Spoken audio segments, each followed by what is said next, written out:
Hello guys, today I will study about production technology of garden pea. आज हम garden P यानी कि मटर के प्रोडक्शन टेक्नोलॉजी के बारे में पढ़ेंगे। First of all, my name is Sandeep Sen, Bharti college of agriculture Durg, horticulture का असिस्टेंट प्रोफेसर। और हम गार्डन पी के बारे में पढ़ेंगे, जिसका बॉटनिकल नेम है पाइसम सटाइवम, फैमिली है लेग्यूमिनेसी, ओरिजिन है इथोपिया और क्रोमोसोम नंबर है 2=14। मटर पाइसम सटाइवम एक प्रमुख सब्जी फसल है। इसे विश्व भर में बड़े पैमाने पर उगाया जाता है।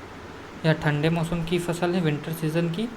इसे शीतोष्ण क्षेत्र में विशेष रूप से बड़े पैमाने पर उगाया जाता है, परंतु उष्णकटिबंधीय जलवायु के ऊंचे स्थानों और उप उष्णकटिबंधीय क्षेत्रों में जाड़े के मौसम उगाने के लिए प्रतिबंधित है।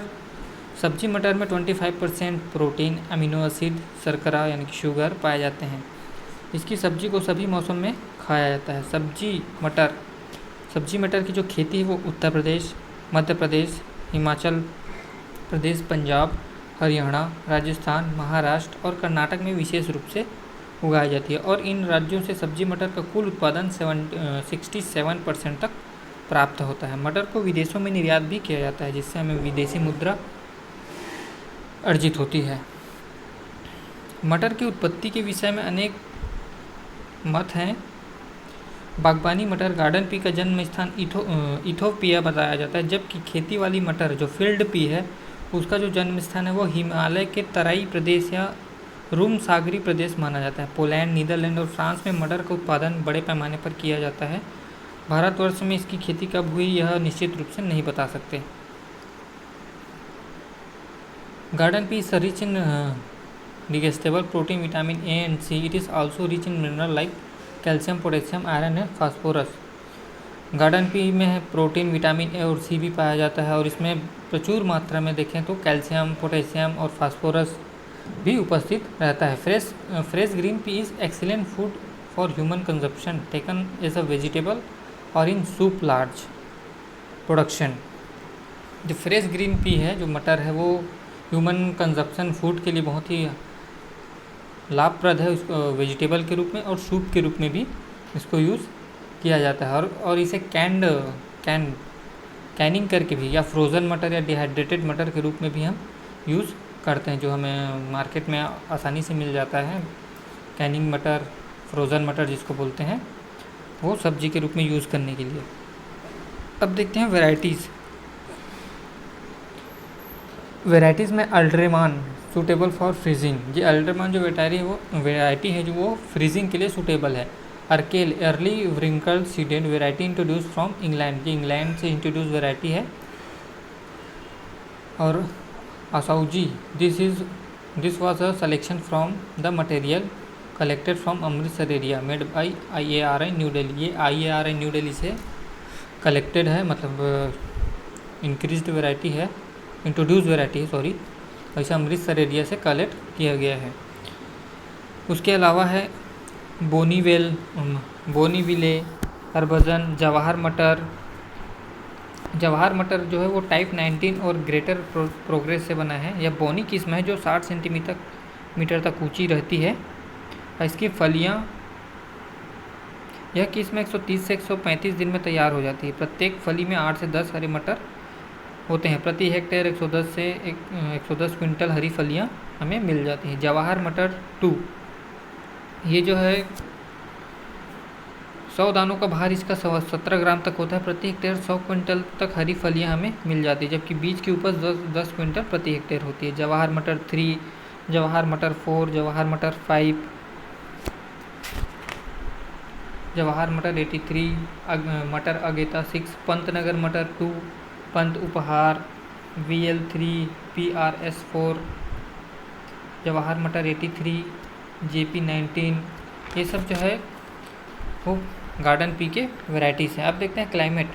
Crop grow based in relatively cooler situation. Seed germination take place up to minimum temperature of 5 degree centigrade. Germination के लिए मिनिमम जो टेम्परेचर है वो 5 डिग्री सेंटीग्रेड तक होना चाहिए। However optimum temperature for seed germination is 22 से 22 डिग्री सेंटीग्रेड। सीड जर्मिनेशन का जो ऑप्टिमम हमको टेम्परेचर चाहिए वो 22 डिग्री सेंटीग्रेड तक होना चाहिए। मटर उत्पादन के लिए ठंडी और शुष्क जलवायु की आवश्यकता होती है, जो लंबे समय तक की शीतलहर इसकी उपज में वृद्धि करती है। मटर की खेती के लिए 15 से 25 डिग्री सेंटीग्रेड तापमान, यानी कि 15 to 25 डिग्री सेंटीग्रेड जो टेम्परेचर वो उपयुक्त माना जाता है। यही कारण है कि उत्तरी और मध्य भारत के मैदानी भागों में जाड़ों में इसकी खेती किया जाता है और पर्वतीय क्षेत्रों में गर्मियों में उगाया जाता है। मटर की फसल पाले से प्रभावित होती है, फिर भी मकोई व खीरा वर्गीय सब्जियों की फसल की अपेक्षा अधिक पाला सहन कर लेती है।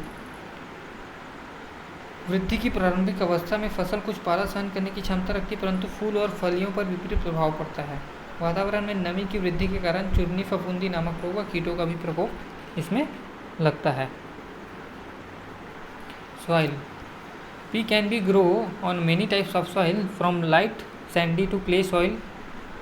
Highly organic soil are unsuitable for pea as their moisture reserve leads to excess vegetative growth and poor pot formation. मटर को विभिन्न प्रकार की मृदाओं में उगाया जा सकता है तथा रेतीली दोमट से चिकनी मिट्टी तक मटर के सफल उत्पादन हेतु उचित जल निकास वाली मृदाओं की आवश्यकता होती है। मटर अम्लीय मृदाओं में नहीं उगाई जा सकती।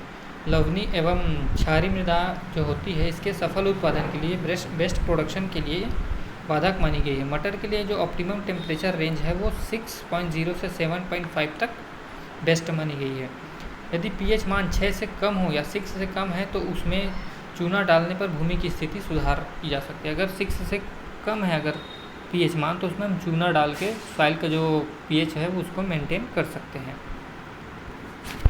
टाइम ऑफ भूमि की तैयारी। Pea is grown generally as a rabi crop. प्रथम जुताई मिट्टी पलटने वाले हल से करें, उसके उपरांत 2-3 बार हैरो या देसी हल से आर पार जुताई कर सकते हैं। प्रत्येक जुताई के उपरांत पाटा लगा देते हैं ताकि मिट्टी जो है वो भुरभुरी हो जाए।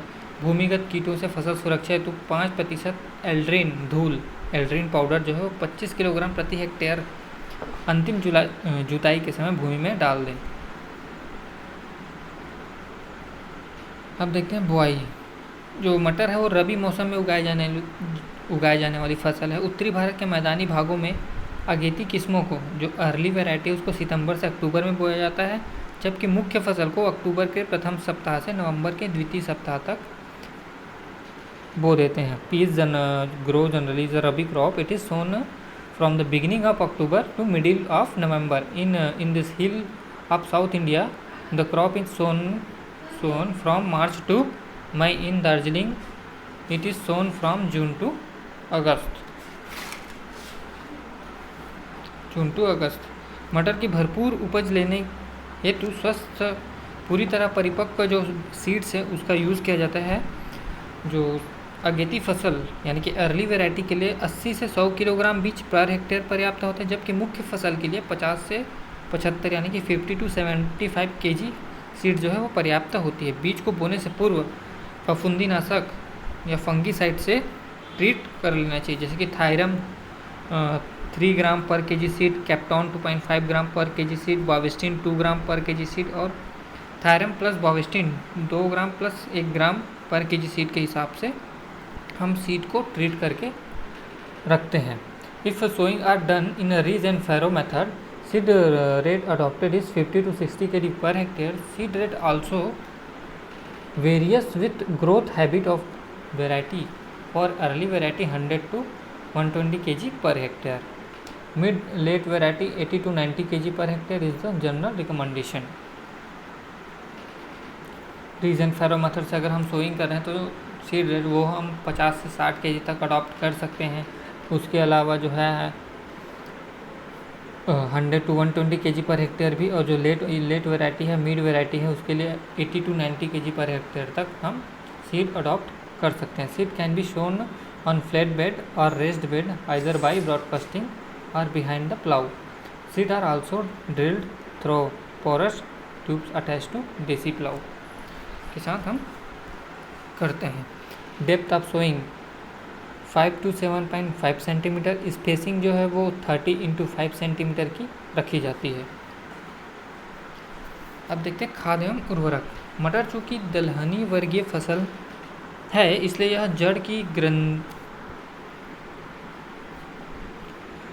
की ग्रंथियों द्वारा वायुमंडलीय नाइट्रोजन को भूमि में जमा कर लेती है। अतः इसे नाइट्रोजन की कम मात्रा की आवश्यकता होती है। भूमि में जैविक पदार्थ की मात्रा अधिक होनी चाहिए। अतः भूमि की तैयारी करते समय 20 से 25 टन गोबर की खाद कंपोस्ट प्रति हेक्टेयर डाल देनी चाहिए। फास्फोरस उर्वरक फलियों की उपज एवं गुणवत्ता में वृद्धि करती हैं। प्रति हेक्टेयर 20 किलो नाइट्रोजन और 40 किलो फास्फोरस भूमि की तैयारी के समय दे दें, जिसके लिए 1 क्विंटल डीएपी या 50 kilogram urea plus 3 quintal super phosphate डालनी चाहिए। यदि भूमि में पोटास की कमी हो तो प्रति हेक्टेयर 50 किलोग्राम पोटास भी डालनी चाहिए। 10 किलोग्राम नाइट्रोजन प्रति हेक्टेयर की दर से फलियों की तोड़ाई के बाद टॉप ड्रेसिंग के रूप में डालनी चाहिए। जिन मृदाओं में पोटास की कमी हो उसमें 50 kg म्यूरेट ऑफ पोटास भी भूमि में तैयारी के समय डाल दें। Well decompose FIM is applied at a doses of 8 to 10 ton per hectare at least 15 days before sowing. NPK should be applied in the ratio of 30, 50, 25 kg. Foliar application of 0.1% ammonium molybdate is given in increase the number of root nodules, yield, TSS and number of grain per pot. सिंचाई एवं जल निकास. Crop required 2 or 3 irrigation. First irrigation is given 40 days. Second irrigation in Bloom stage 60 days. Crop जो है वो 2 से 3 irrigation मांगती है, तो फर्स्ट इरीगेशन आफ्टर हमको 40 दिन में करते रहना चाहिए और सेकंड इरीगेशन है वो ब्लूम स्टेज 60 डेज में करते हैं. मेथड ऑफ इरीगेशन है फरो मेथड. फरो के द्वारा जो हम क्यारियाँ बनाए रहते हैं उसमें हम इरीगेशन करते हैं. पानी की कमी से पौधों की बढ़वार कम हो जाती है, साथ ही पौधों में ग्रंथियों का निर्माण भी नहीं हो पाता, यानी कि वो फलियों का निर्माण नहीं होता. यदि किसी कारणवश मटर के खेत में पानी जमा हो जाए तो फसल जो है वो पीली पड़ने लगती है, जिससे फसल की उपज कम हो जाती है. मटर में अधिक फरो सिंचाई का उपयोग किया जाता है, जबकि छिड़काव सिंचाई इसके लिए सर्वोत्तम प्रणाली है. नमी की कमी पुष्प निर्माण और दाने भरने की अवस्था में अत्यंत हानिकारक होती है, यानी कि जब पॉट्स का निर्माण होता हो, पॉट्स डेवलप हो या फ्लावर्स डेवलपमेंट हो, उस समय सॉइल में जो है वो मॉइस्चर कंटेंट प्रॉपर बनी रहनी चाहिए, कम नहीं होनी चाहिए. खरपतवार नियंत्रण इंटरकल्चर ऑपरेशन. मैनुअल और mechanical weed control has to be taken care of chemical weed control gaining dominance because it is a cheaper and less time consuming.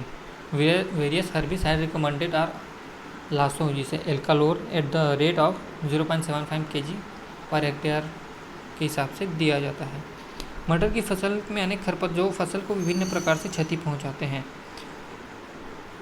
ऐसा इसलिए होता है कि फलियों की तोड़ाई सुगमता से करने के लिए इसे काफ़ी दूरी पर उगाया जाता है, और इसके अलावा मटर की प्रारंभिक बढ़वार धीमी गति से होती है. आमतौर पर 1-2 बार निराई गुड़ाई करने में से काम चल जाता है, बट मटर खरपतवार को नियंत्रण के लिए खरपतवार नाशकों जैसे कि बासालिन, स्टोम्प, ब्यूटाक्लोर 1 से 15 किलोग्राम तक उपयोग किया जाता है. 1000 लीटर पानी में घोलकर हम बुआई के तुरंत बाद भी छिड़काव कर सकते हैं या छिड़काव करना चाहिए. Harvesting. Generally 3 to 4 pickings are to be given in the season for good quality of produce. Dews harvesting should be done either early in the morning or late in the afternoon. Qualities usually मटर की फसल की फलियों को तोड़ाई उचित अवस्था में करना नितांत आवश्यक है. इसकी उगाई जाने वाली किस्मों पर निर्भर करती है. फलियों की तोड़ाई शाम या सुबह को करनी चाहिए. फलियों की तोड़ाई सावधानी से करनी चाहिए, क्योंकि एक छोटा सा झटका भी पौधे को उखाड़ सकता है. जो अर्ली या मिड लेट वैरायटी है, तोड़ाई क्रमशः 2 या 3 बार करनी चाहिए. Harvesting is generally done for manual method employing female pickers is advisable compare to males. Green pod are packed in gunny bag और बास्केट. जो ग्रीन पॉट्स रहते हैं उसके गनी बैग या बास्केट में हम पैक करके रखते हैं. अब देखें ईल्ड. ईयरली वैरायटी जो है वो 30 से 40 क्विंटल पर हेक्टेयर तक उपज देती है, और लेट एंड मिड सीजन जो वैरायटीज़ होती है वो 60 से 70 क्विंटल पर हेक्टेयर तक उपज देती है. Selling percentage from 35 to 50 depending on variety. जो सेलिंग प्राइस है उसका वो 35 to 50 वैरायटी के ऊपर डिपेंड करता है. Agro climate condition, management practice, grain yield about 50 to 20 quintal per hectare. भंडारण, हरी फलियों को सावधानी से रखना चाहिए। यदि कम तापमान पर उनका उचित भंडारण किया जाए तो हरी फलियों की उपलब्धता का समय बढ़ाया जा सकता है। साथ ही उनको फफूंदी जनित रोगों से बचाया जा सकता है। फलियों को जूट की बोरियों, बाक्स की टोकरियों, कोरीगेट्स, फाइबर, वुड बॉक्स और प्लास्टिक कंटेनर में रखा जाता है। Fresh unshelled pea can be stored for 2 weeks at a temperature of 32 degree Fahrenheit. Relative humidity is 85 to 90%।